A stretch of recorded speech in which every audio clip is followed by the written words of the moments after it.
Hello Aries, Sun, Moon, Rising, and Venus signs. Kamusta kayo? Sana ba'y nasa mabuti kayong kalagayan? Welcome back po sa Star Tarot. Kung bago kayo dito, welcome din kayo. Thank you sa inyong support. I truly appreciate it. God bless you all. Una mensahe ni Aries ay bowl. Napakaganda Aries. Plenty of material things. Yun ang parating sa inyo dito, or yun ang mai-experience ninyo, marireceive ninyo around this time. So this is really beautiful. Maraming material na bagay that includes money din siguro dito ang parating sa inyo, no? Time for a time of plenty. Time of abundance para sa inyo. You have spiritual development, enlightenment, awareness, and understanding. Ang iba siguro sa inyo ngayon on your spiritual journey, or maybe nasa spiritual awakening energy kayo sa ngayon, ano? So, spiritual development ang focus ninyo sa ngayon. Maaring meron din kayo mga enlightenment na nare-receive. You're having greater awareness and understanding about human psyche, about yourself, about your relationship with the divine universe, relationship with God, life purpose ninyo. Siguro mga ganong bagay ngayon, ano, ang napagtutuunan ninyo ng pansin.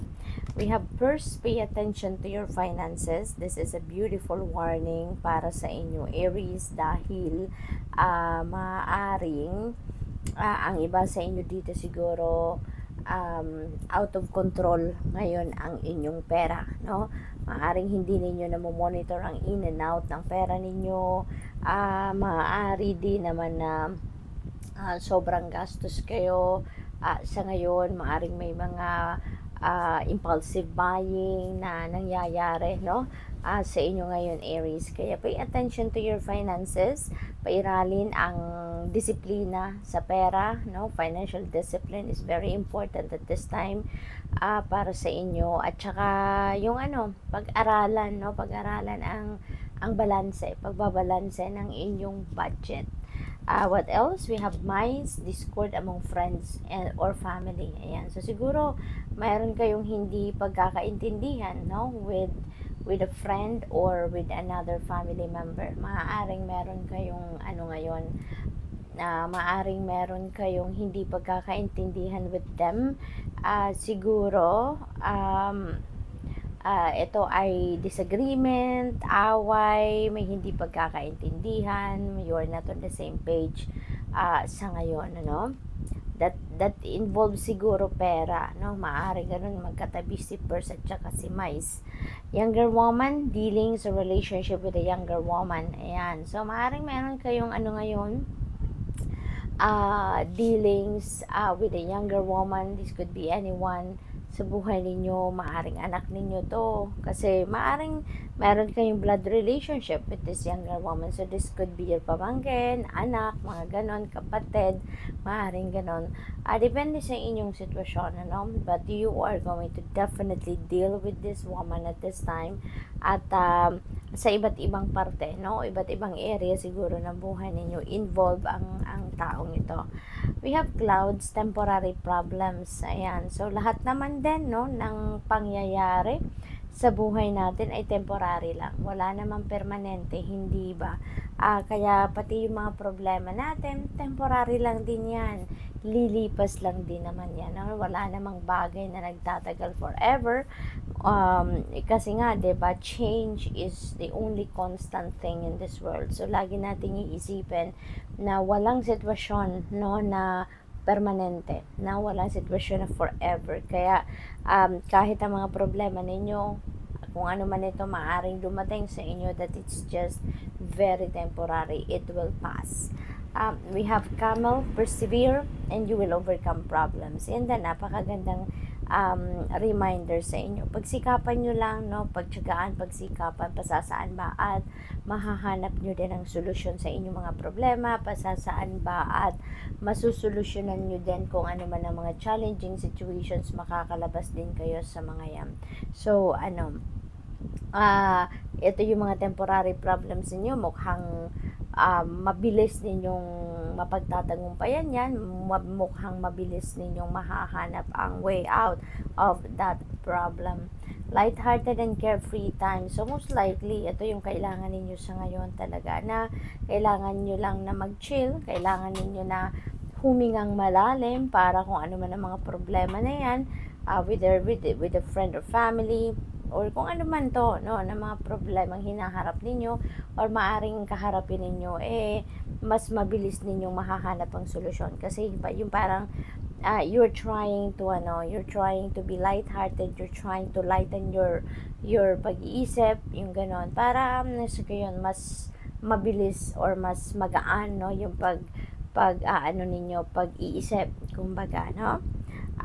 What else? We have bread, napakaganda. This is a period of prosperity and abundance. So this is beautiful.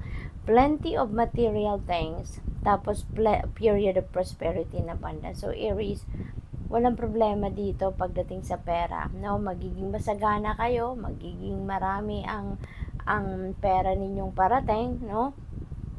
Period ng prosperity and abundance ito. Kaya pagdating sa pera,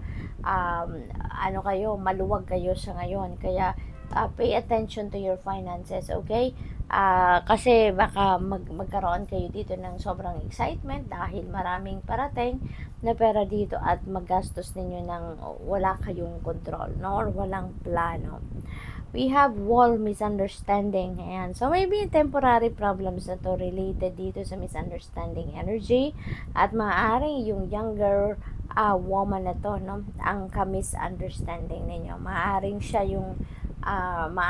yung may nagdulot ng problema sa inyo, no? Yung temporary problems na to could be regarding to that person. We have goldfish. Napakaswerte nyo talaga pagdating sa pera, no? Increase in material wealth, tsaka or spiritual growth, diba? Meron tayong spiritual development, tapos dito spiritual growth. So definitely spiritually, you're also growing sa ngayon. Papunta din kayo sa expansion at pati na din sa pera, no? Talagang merong madadagdag na kayamanan sa inyo sa ngayon. Marami sigurong pera talaga ang dadating. We have harp, kaya magiging masayang-masaya kayo. Great happiness is what you are going to feel sa ngayon. Siksik-liglig, umaapaw siguro ang saya ninyo na mararamdaman dahil din dito sa lahat ng mga blessings na parating. So, good luck. That's all I have for you for today. Thank you for watching. Love and light. Namaste. Hello, Leo, Sun, Moon, Rising, and Venus signs. Kamusta kayo? Sana po nasa mabuti kayong kalagayan. Welcome back po sa Star Tarot. Kung bago kayo rito, welcome din kayo. Thank you sa inyong support. I truly appreciate it. God bless you all. Una mensahe ni Leo ay needle and thread. Napakaswerte ninyo. Napaka-blessed kasi your sincere wish will be granted, no? Parang approve na to sa spirit realm. Kaya ngayon, parating na, no? Mag-grant na sa inyo kung ano man itong pinaka-sincere wish ninyo. So, good luck to that, Leo, okay?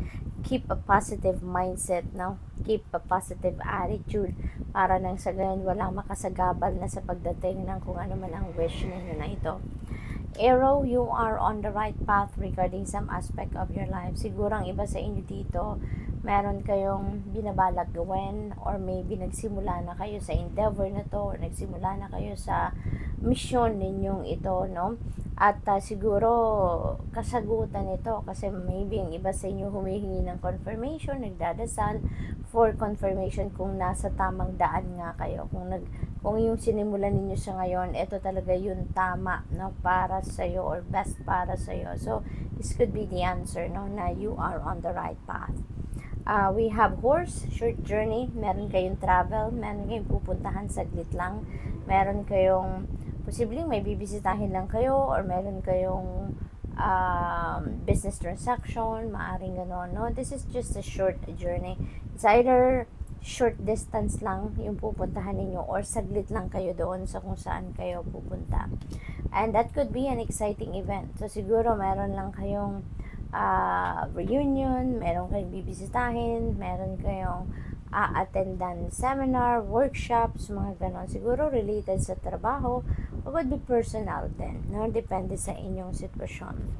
A goal-oriented person, this could be you, Leo. Now, this is a reminder para sa'yo na you are a goal-oriented person, kaya make sure that you are focusing on what is important, no, sa buhay ninyo. Kung ano yung dapat ninyong pagtuunan ng pansin, focus lang kayo doon, no? Put your energy, time, and attention doon sa kung ano yung ina-envision ninyo for yourself. Kung ano yung tina-target talaga ninyo. Okay? What else? We have hills, obstacles to overcome. Ayan. So, meron mga ano dito, sagabal, obstacles, konting problema na maaaring kakaharapin kayo that could be related dito sa kung ano man ang sisimulan ninyong gawin or nagsimula na kayo sa kung ano mang endeavor na yan. So, normal naman sa buhay yun. There's no a perfect journey sa buhay. Kahit saan tayo pumunta, kahit ano ang gawin natin, there will always be humps and bumps. Kasi parte yan ng soul's journey natin. Parte yan ng buhay na lagi tayong merong may encounter na mga humps and bumps. So, in this case, merong mga konting ano lang to, kasi maliliit lang hills lang to no? Kaya ano lang yan, mabilis ninyong mapagtatagumpayan yan, mabilis ninyong malalagpasan ng mga yan. Okay? What else? We have forest, muddled, and unclear thinking. Okay?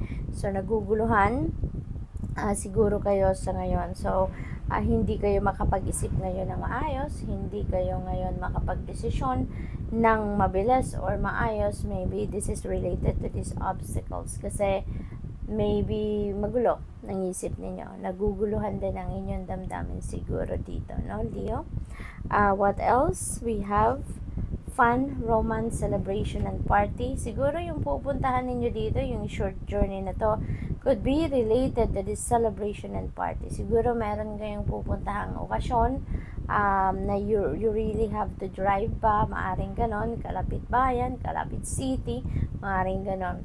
Or yung romance na to, maaari din na yung celebration or party na to is celebrating your romance. Maaring celebrating your anniversary or monthsary or siguro merong birthday kayong pupuntahan, something like that, no? Kaya magpa-party dito, may celebration. So, what else? We have wealth now. Napakaganda, Leo. Merong parating na pera. Uulan ng pera, no? Mukhang madami. Ang perang parating sa inyo could be, this is your wish, no? Na magagrant sa'yo. Kasi maaaring, ito yung dasal ninyo. Ito yung minimithi ninyo. Ito yung hinihingi ninyo, no? At yan ay maaaring dumating. We have bull. Do not back down from opposition. Show strength and fortitude. Okay, Leo? So, maaaring ang iba sa inyo dito, siguro merong nang intimidate sa inyo. Merong kumukontra, merong hindi agree sa inyo dito. Pero sabi dito, show strength and fortitude. Huwag kayong umuro, huwag kayong umatras, huwag kayong sumuko. If you need to fight for whatever it is that you need to fight for, then go for it. No? So, importante na makinig kayo sa inyong intuition, no? Always also use your judgment and discernment, no? Dito kasi intindihin din natin na may mga laban sa buhay na kailangan natin talagang harapin. Meron din naman mga laban sa buhay na kailangan nating nalang deadmahin kasi it's not worth the time, 'di ba? So it's all up to you, okay? We have apple, temptation will test you. Okay, meron dito mga temptation na papasok. So, nasa sa inyo yan, no? Kung paano ninyo yan haharapin. No? Kung gaano kayo katatag, gaano kayo ka-loyal, gaano kayo ka-sincere, gaano kayo ka-tibay, no? Sa inyong paninindigan, yan ay matitest sa inyo sa ngayon. Kasi there could be temptations around you, no? Na susubukan ka, no? Kung gaano ka katibay, gaano ka katatag. Na hindi mo yan papatulan or hindi mo gagawin kung ano man ang siguro bawal yung gano'n. Mountain road, you are on the road to success. Papunta ka na sa inyong pagtatagumpay. Okay? So, napakaswerte. Kung ano man ito, natagumpay na to, that could be anything, no? That could be in any area of life. Maaaring tagumpay ito sa paglaban dito sa temptation. Maaaring tagumpay ito dito sa pagharap ninyo sa mga kumukontra sa inyo. Maaring tagumpay yan pagdating sa pagsisikap ninyo na mas lalo mapaganda, maging maayos ang inyong relationships. Maaari din na yan ay sa trabaho, karera, negosyo, no? So it could be in any area of life. So if this message resonates with you, you know kung ano yan na pagtatagumpayan na ninyo, na malapit na kayo sa tugatog ng tagumpay, kasi alam niyo kung ano yung pinag-e-effortan ninyo, diba? So good luck. That's all I have for you for today. Thank you for watching. Love and light. Namaste. Hello, Sagittarius, Sun, Moon, Rising, and Venus signs. Kamusta kayo? Sana po'y nasa mabuti kayong kalagayan. Welcome back po sa Star Tarot. Kung bago kayo rito, welcome din kayo. Thank you sa inyong support. I truly appreciate it. God bless you all. Paunang mensahe ninyo ay bird perched, waiting for news, package, and letter. Ayan. So, kung ano man tong hinihintay ninyo, most likely magandang balita ito, or hinihintay ninyong update siguro ito, no? Regarding siguro sa mga in-applyan ninyong trabaho, sa mga pinoproseso ninyong mga papeles, travel documents, or kung ano pa man, no? So, maaaring mga ganon ang inyong hinihintay din sa ngayon. We have pineapple reconciliation. Meron ditong pagbabate, no? Siguro ang iba sa inyo dito sa Sagittarius, merong hindi pagkakaintindihan with another person in the past or recently. Kaya ngayon, maaaring kayo ay magbabati na, magkakausap na, yung ganon, ano? Ngayon, maybe you are coming up, with a peaceful resolution. What else? We have beetle, good fortune. Napakaswerte ninyo sa ngayon, Sagittarius. Napakaganda. Kasi may swerte ng parating sa inyo. Yung good fortune is in your horizon. Yung good fortune is surrounding you sa ngayon. Kaya napakaganda, napakaswerte ninyo, no? So, good luck to that. Yung good fortune na yan, hindi lang yan siguro sa isang area ng buhay ninyo, hindi lang yan sa pera, kundi pati na rin siguro sa swerte sa pamilya, sa trabaho, sa career ninyo, negosyo, yung ganon. We have hammock, taking a vacation physically or mentally. So siguro ang iba sa inyo sa ngayon ay magbabakasyon, no? Or maybe ito ang kailangan ninyo sa ngayon, magbakasyon. Kasi maaaring stressed out din kayo, pagod, no? Physically, mentally, or emotionally stressed out na din siguro ang iba sa inyo. Kaya kailangan ninyo ng bakasyon, no? Kailangan ninyo na magpahinga. Maaari din na yung hindi lang yung katawan ninyo kailangan magpahinga, kundi pati na rin ang pag-iisip ninyo, kasi maybe malalim din ang iniisip ninyo or malayo na nararating, ano, at napapagod na din siguro kayo kakaisip, no? Kaya kailangan ninyo na ipagpahinga yan. Lobster, financial pinch. Ayan, this is a warning for you na kailangan ninyong alagaan ang inyong pera, i-monitor ninyo ang inyong pera, i-monitor ninyo ang in and out para magkaroon kayo ng balanse, para makapag-budget kayo ng maayos, para maiwasan na magkaroon kayo or ma-experience ninyo yung financial pinch, okay? We have affairs with your family. Maaring yung reconciliation na to between you and another family member ito. Siguro may hindi kayo pagkakaintindihan with another family member, and siguro ito yung aayusin ninyo sa ngayon, ano? Maaring meron ditong mag-aayos sa inyo na isang kapamilya din. What else? We have butterfly, a change for the better. Ayan, so napakaganda. Maaring yung good fortune na to, no? Ito yung magpapabago sa inyong sitwasyon. Maaring yung swerte na to, ito yung maghahatid ng malaking transformation, no, sa buhay ninyo. Kaya this is really beautiful. Magiging maayos na ang lahat. So we have heart, love, deep affection, and caring. Maaring kayo ngayon yung magre-receive ng mga ito, no? Maaring kayo yung tawag dito, magiging recipient ng pagmamahal, ng deep affection and pag-aalaga ng ibang tao, no? Maaari din na kayo ang magbibigay nito. Maaring kayo yung mag-i-express, ang magpapakita ng pagmamahal affection at pag-aalaga sa ibang tao. You have leg, stepping into a new experience. This is a new beginning energy. Okay? Meron kayong bagong chapter sa buhay ninyo na papasukin.